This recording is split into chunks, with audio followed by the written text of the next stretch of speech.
Hello, beautiful soul. Welcome to the Elevate Your Soul podcast. Today, I'm interviewing Kevin Crenshaw, also known as the Heart Guy on Instagram. He is a healer, emotional mastery coach, and teaches people how to let go, heal their trauma, and love themselves.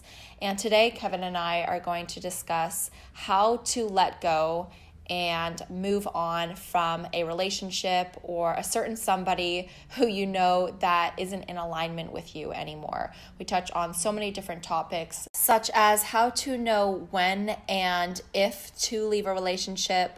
We touch on codependency, insecurities within relationships, healing past trauma and how to do that, self-love and how to love yourself, and so much more. I hope you guys enjoy this podcast episode.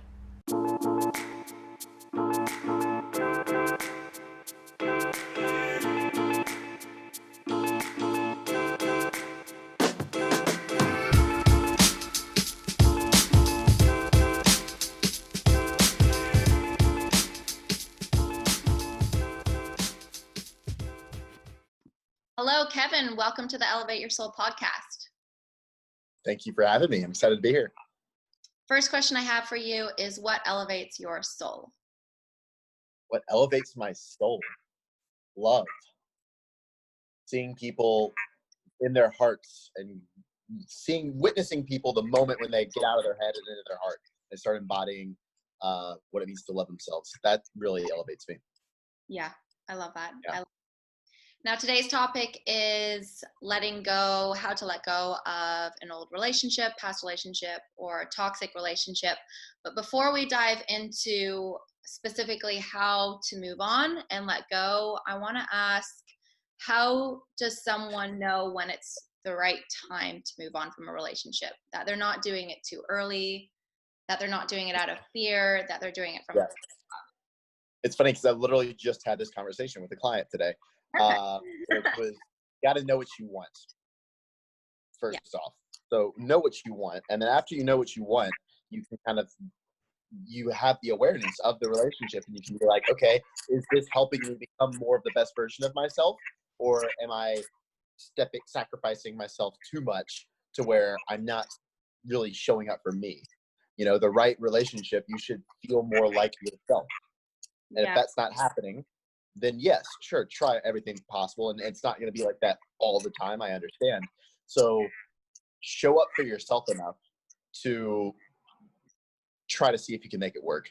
And there's not like I can't give like a curriculum or a structure on like when. You just know. And if you're asking the questions, it's probably time. If you're asking the question, it's probably time. Nice. I like that. And one other thing I want to touch on is how you said, if you're yourself in the relationship, how do you know, like, different people bring out different sides to you? So what if you are yourself, but the side of yourself that you don't like is running away from that shadow side of yourself that the other person's bringing out, hindering your expansion and personal growth? Or is it good to stick in those relationships and figure out why this person's triggering you so much, or why this person's bringing out this shadow side within you? Right. That's a really good question, because you could just say, you could just leave it, and anybody that makes you feel bad, like, leave. That is a pattern of avoidance. Now, most of the people that I talk with are going through toxic relationships where it's not just that they're getting triggered, they're literally getting abused. So you got to know the difference between getting triggered and getting abused, and make a stand for yourself. Again, like, if you're in a toxic relationship, the truth can get skewed and reality can get skewed in your head. You think that everything's amazing, except for, like, because they said this one thing to you once. In the morning, it was great. And then all of a sudden, the rest of the day, 90% of the time, it's horrible. But that's 10%, that 10% is amazing. You hold on to the amazing, and you make it everything, and you jump timelines. So you go to the past or you go to the future, and you say, well, it was good back then, or it'll be better once this happens. And you forget to look at the reality of what's happening. So make sure that you're with and being present with what's actually happening in the relationship, and you're not bullshitting yourself. Number one. But yeah, I mean, if they are triggering you, then relationships are the biggest place of spiritual growth. So allow yourself to lay down your ego and to look within yourself and go, how do I need to change? And how do I need to show up differently? Right. Not just them. How can I change, and how can I elevate to a certain frequency where they suggest doing what I'm wanting them to do? Yeah. How can I show up in the relationship to co-create that? Yeah. And because the go-to nitpicking and all that type of stuff doesn't work. And it's responding, coming at things a little bit more logically, saying, are my partner's needs met? Instead of worrying so much about, are your needs met? Like, are you meeting theirs? Because if you're not meeting theirs, then they're sure as hell not going to meet yours. Yeah. And it's like we go into relationships now so guarded of like, don't hurt me, prove yourself. Just because we've been so traumatized or hurt by relationships in the past. And it's like, you have to let that stuff go, and you can't treat somebody new like they were your ex, or you're not going to have a new relationship. You're just going to repeat the past. You're going to repeat toxic patterns. If you keep treating the person like you have trust issues, it's going to perpetuate the problem. And I just know that one firsthand. And a lot of us, though, are sadly repeating our past as well, and we'll attracting the same type of person, just with a different face. Yep. And so that's what I specialize in helping people with. So a lot of that, because that was my story, right? Like, I was cheated on by my first 3 girlfriends. And so that, going through that, when all that I was doing was giving them love, and then they're cheating on me, I'm like, what's happening here? Right. And I had to stop and realize, well, I was giving them everything that they wanted except for what they needed. And I started to take some ownership of like, wow, I'm good as fuck. So I had to do a lot within myself to really show up differently in my own life. And once I was able to, again, you can't give what you don't have. So once I was able to actually meet myself at that deeper level, love myself, forgive myself for a lot of stuff, those toxic relationships weren't even appealing to me. Right. It was like, oh, I'm not going to put myself through that because I respect myself enough. Yeah. And if you don't see my worth, I'm not going to chase you. Right. Can I ask how long ago that cycle ended for you? Because I didn't ask you your story with 6, relationships. 5 years ago. Yeah. Yeah. Yeah. And you feel that cycle has ended for you? 1,000%. Yeah, 1,000%. Nice. Yeah. Nice. Okay. So for those people who have realized that it is time to move on, it's what serves them best in their life, to move on from a relationship, toxic or not. I don't want to make this just about toxic relationships, but how does someone begin to move on and let go of someone they used to love, or they might still love? Still love, but it's not right. Yeah, exactly. You have to, sometimes the purest form of goodbye is I love you. I've done this in the past where it's like, I love the person, but I knew it wasn't forever. Yeah. And she was starting to talk about marriage, and I kind of had to face myself and own up to the truth. Yeah. So I could have perpetuated it and drugged the relationship along, but that would have been very selfish. Yeah. So sometimes the truth is the truth is always the right thing to do, right? When you're aware of it. So just speaking your truth and owning up to that and saying like, this isn't going to work for us, and I love you. Also recognizing that a breakup doesn't mean you have to hate their guts and never talk to them again. You can consciously break up with somebody if you're both at the same emotional intelligence and can hold that type of a container. The beginning steps of letting go is there is going to need to be some time away from the person. As much, even if it's a conscious transition, make sure that you just cut them off for like a month, for 2 months. Say, I'll talk to you then. Like, of course, I'm always going to be in your life, but we need to both detach and heal from this. Get out of this space. Because if you go straight into, oh, we'll try to be friends. Yeah.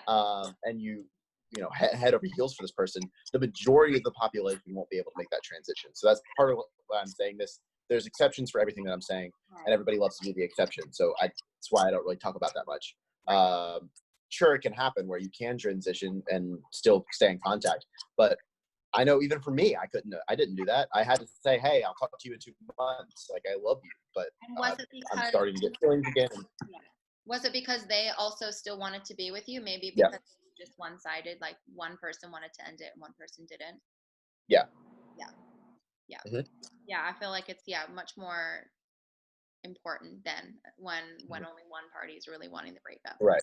Right. And you got to let go of the fantasies or the what ifs and all that type of stuff too. So that's why I usually say, like, detach yourself for a time so that you can be on your own and put the focus back on you instead of them.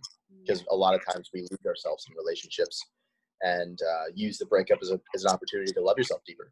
For sure. And I just wanted to touch on something you said before.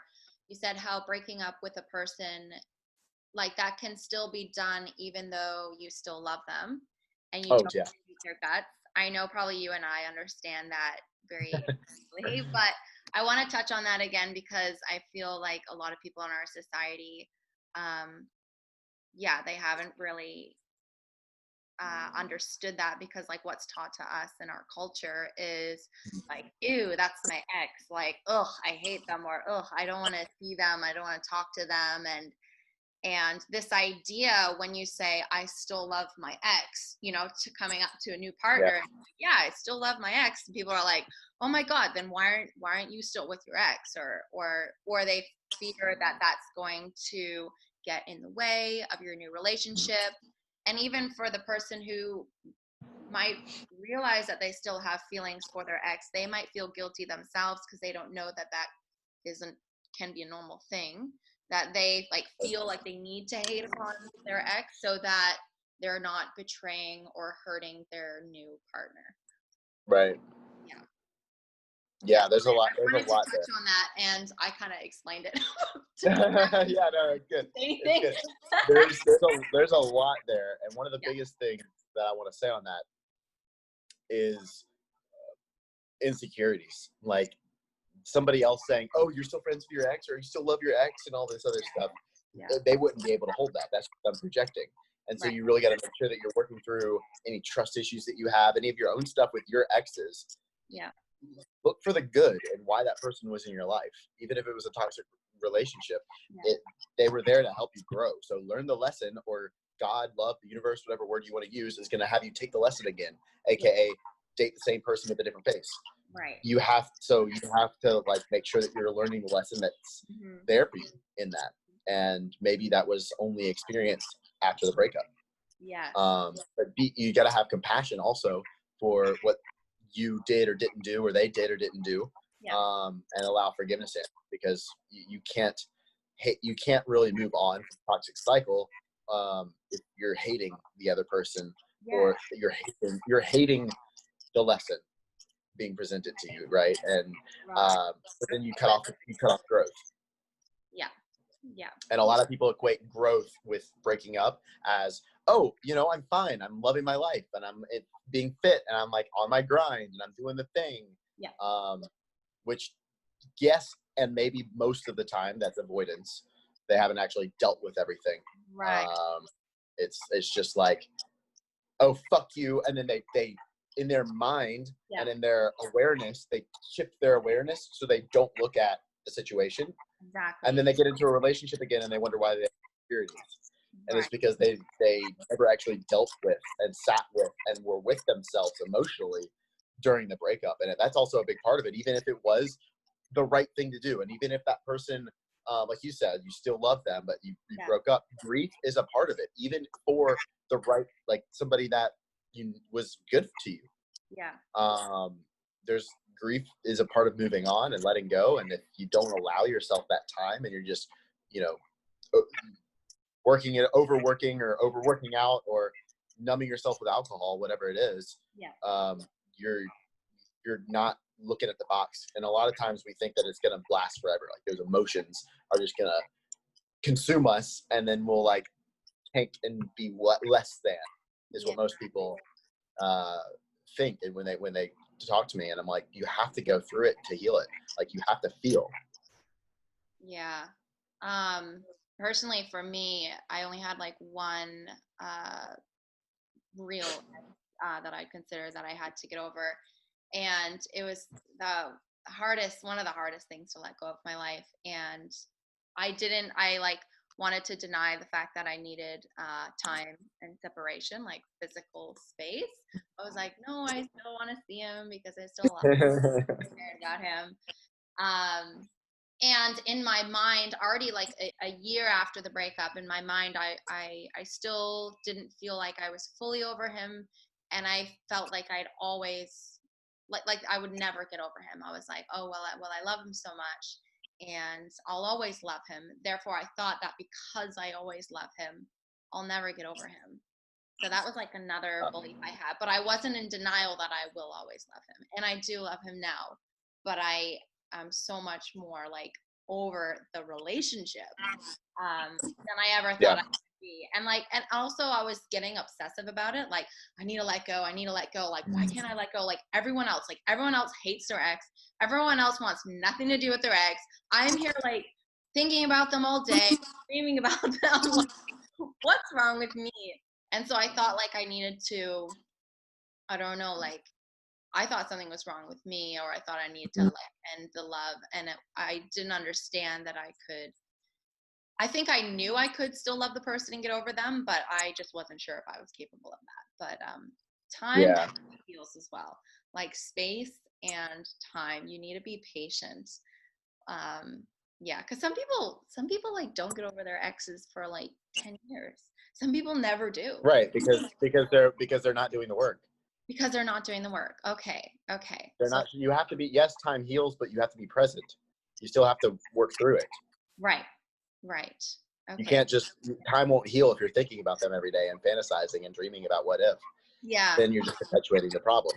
So, time heals when you're present with. So, are you present with your emotions? Are you looking at it from a different perspective? Are you forgiving yourself and the other person? Are you getting clear on what you want in a relationship? Not the other person, but what you want in a relationship. And do you see how they actually weren't the right one for you? Yeah. That's a big part of it, especially if you have a huge heart or you're in love with somebody. We make them perfect in our mind, and we see all the good and we don't see the bad. Yeah. We saw a little bit of the bad to break up with them, and then it's like, well, now you're thinking about the good times again. Yeah, totally. Once you break up, you only remember. Yeah, and you can remember the good times. Like, I love the good times that I had with all of my exes. Like, that's okay, but you still have to have it in your mind that they're not the right one for you, which means you have to get clear on what you want, and you have to really get clear on the fact that they weren't right for you. And so one of the exercises I give some of my clients is lift 50 reasons why this person wasn't right for you. Right. Why they were not compatible. Because your brain, when you're attached and it's hard to let go, is equating, I'm only going to get love from this one person. Yeah. I'm never going to get anything better. And I have to, like, I just lost it. I lost my chance, right? When there's however many billion people in the world. And you're not looking at the lesson, and you're also not looking that it just wasn't compatible, and it served its purpose.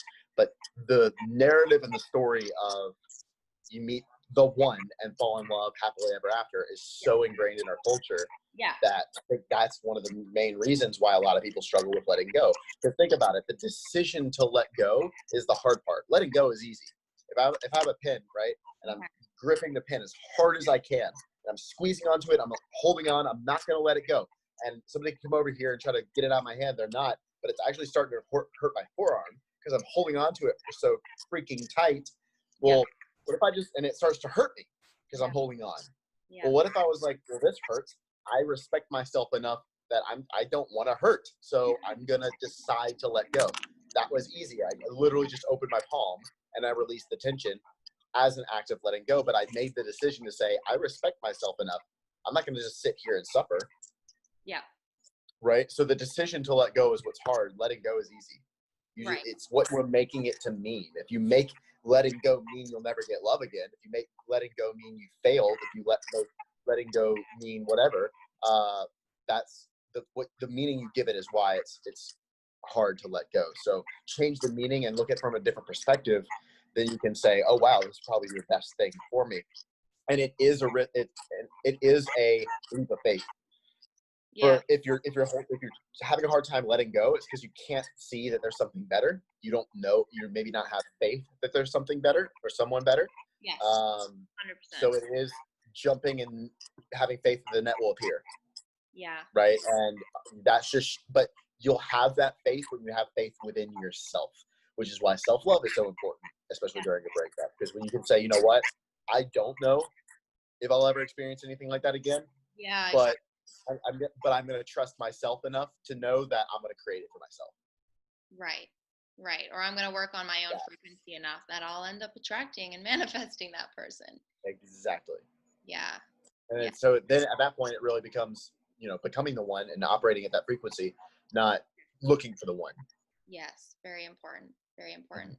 What you touched on as well before was how you're not wanting to let go because the meaning you're giving letting them go means. Letting go. Yeah. If that makes sense. And how the examples you were giving were for yourself, like, oh, if I let them go, this means that I'm not worthy of love, or I'll never find love again, or I'm not good enough. And for a lot of time with my breakup, for the beginning, I thought it was about him, but I do think it always comes back to the meaning you're giving it about yourself. So I thought I didn't want to let him go because I cared about him so much. I cared about his well-being that I wanted to still be in his life to make sure he was okay. And I believed that if he wasn't okay, that I would be able to help him. So I made it about him.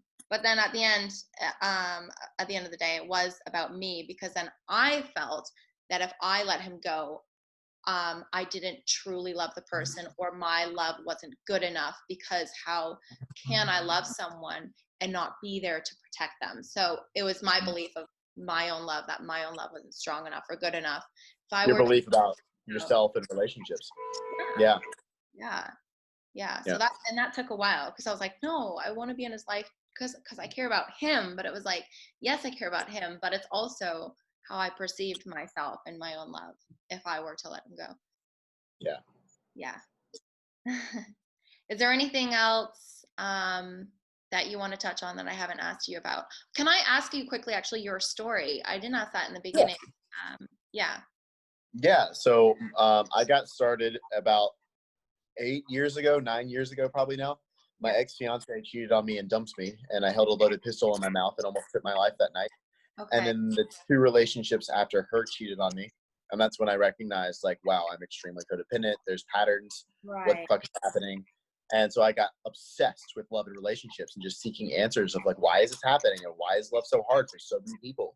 Yeah. And that's when I started recognizing, like, a lot of my patterns. I was healing that. And I was in the fitness industry. And so all of my coworkers were always like, knew that I was always reading books about love and relationships. I was never reading books about nutrition or fitness. And so I was kind of like the go-to person to ask for advice. And I helped a friend save his marriage. And then I was like, oh, fuck, I'm good at this. And then it took me a really long time to own up to the fact that I could be a love coach without being in a relationship or having the right person and all that stuff. Because I recognized I'm more than just a relationship coach. I'm a trauma healer. And so when I recognized that, I was like, oh yeah, I'm all in. I healed my trauma. I can help other people with that. And so that's what I specialize in, is helping people that have toxic patterns and toxic cycles heal past trauma, have self-love and inner peace. Because that's what I've done in my own life, right? And so that's a little bite-sized version of my story.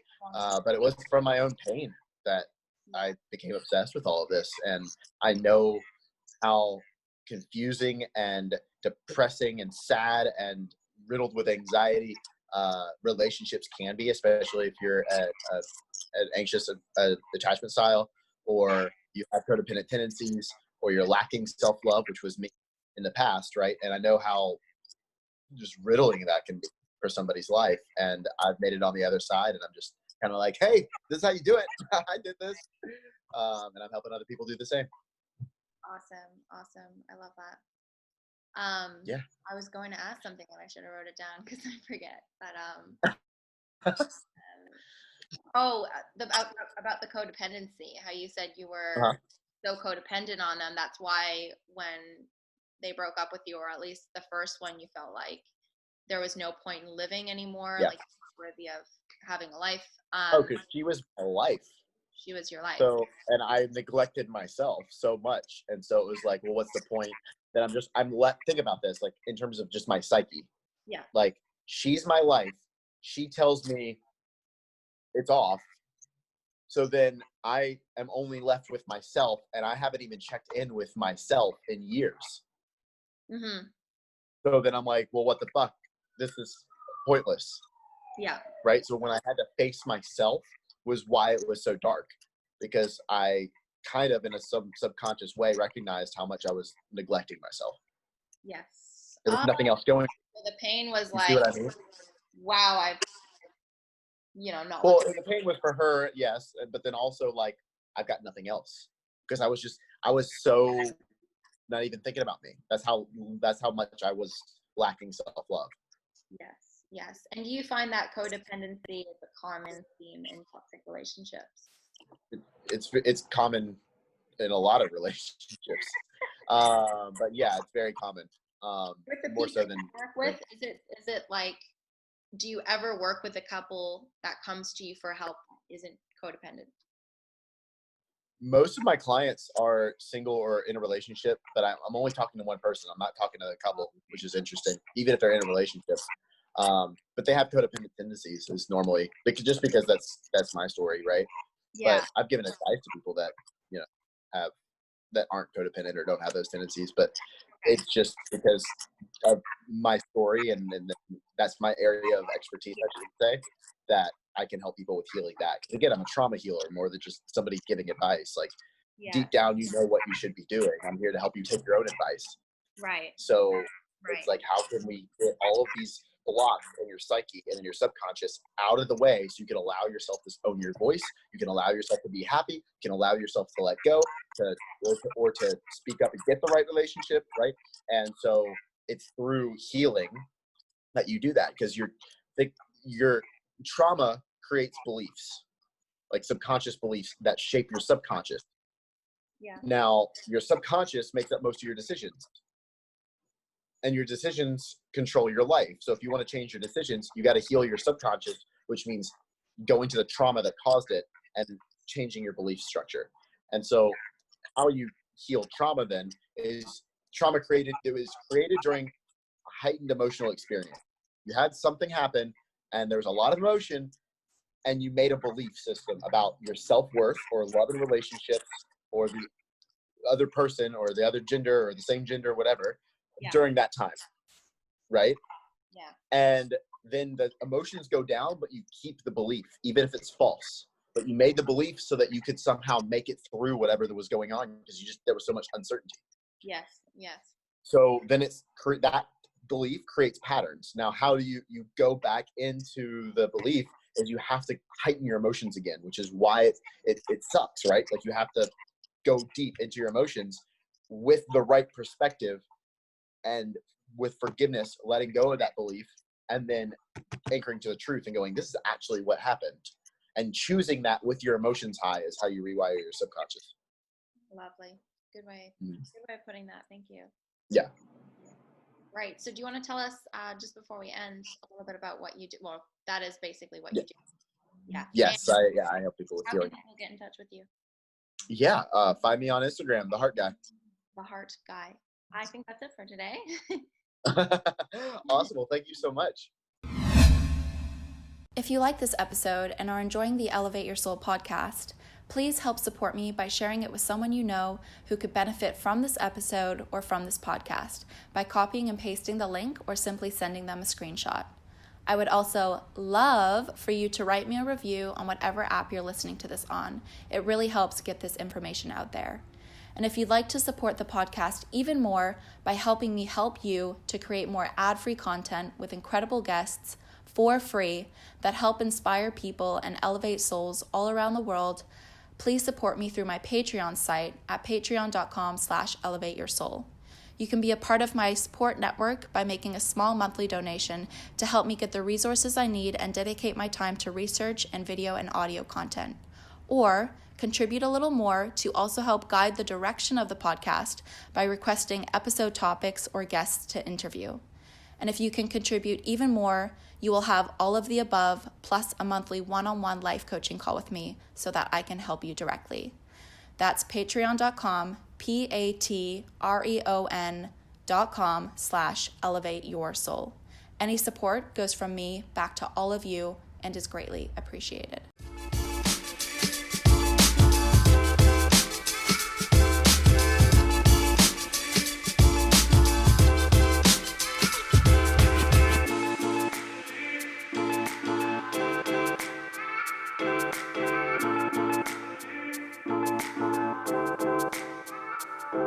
you.